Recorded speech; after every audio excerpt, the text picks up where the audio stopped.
BRICS के अंदर बाकी देशों के अलावा भारत ही एक ऐसा देश है जो अमेरिका के साथ रिश्ते नॉर्मल रखता है। नॉर्मल होगा जब होगा नो डाउट। और अमेरिका और भारत के अच्छे रिश्ते रहेंगे, बनेंगे और डीपर होंगे। देखिए, सबसे पहली बात तो है कि वो कह रहे हैं कि क्रिस्टल क्लियर कर दिया है, पानी की तरह साफ कर दिया इंडिया होगी, आपको रशिया का तेल खरीदना बंद करना पड़ेगा।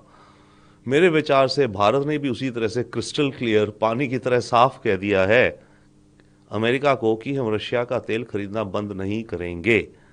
हम जो भी बदलेंगे वो हम अपने नेशनल इंटरेस्ट के हिसाब से देखेंगे। तो वो एक क्लियर दोनों साइड्स के पोजीशन दिखती हैं।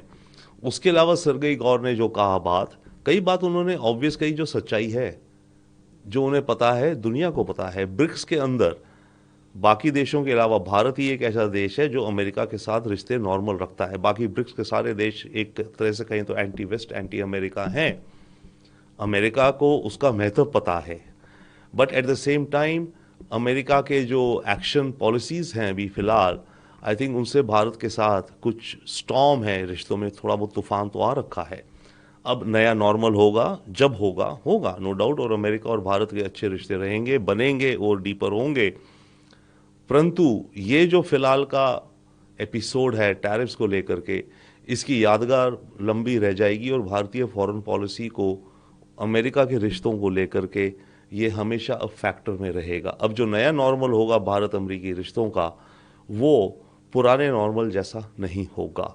शशि थरूर जो कह रहे हैं और जो दिख भी रहा है कि ढाका यूनिवर्सिटी में जो जमात की स्टूडेंट विंग इलेक्शन जीती है, तो वो तो ये दिखाता है, सिग्नल है, क्लियर है कि जमात को पॉपुलर सपोर्ट है यूथ में। जो उनका यूथ विंग है उसको यूथ में सपोर्ट है।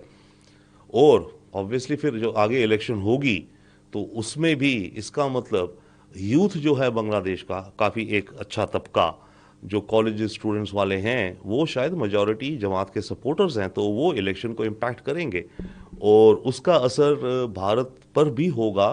क्योंकि जमात जो है ये एक रेडिकल इस्लाम संगठन है, स्टूडेंट विंग जो इनका है, इसकी शुरुआत ही आईएसआई ने अपना पैसा दे करके इनके स्टूडेंट्स को मदरसों में, स्कूल्स में और फैलाने के लिए चेष्टा करी थी।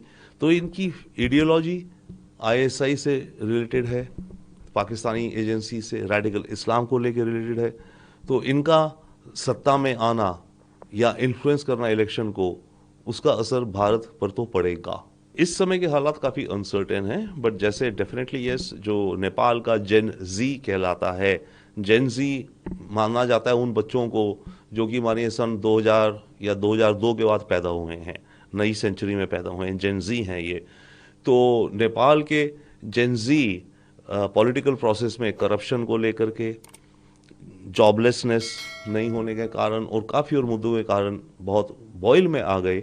तो अब इस समय जो लीडर बनेगा इनका, एक तरह से डेमोक्रेसी है, ठीक है, कार्की को या गिस्लिंग जो भी बने या कोई और हो जिसके नाम पे सहमति बने, वो इंटरिम लीडर बनेगा। क्वेश्चन है कि वो एक नई पार्टी बनाएंगे क्या, आर्मी कब तक लॉ एंड ऑर्डर संभालेगी, क्या इलेक्शंस होंगी, तो ये सारे प्रश्न अभी आगे हैं।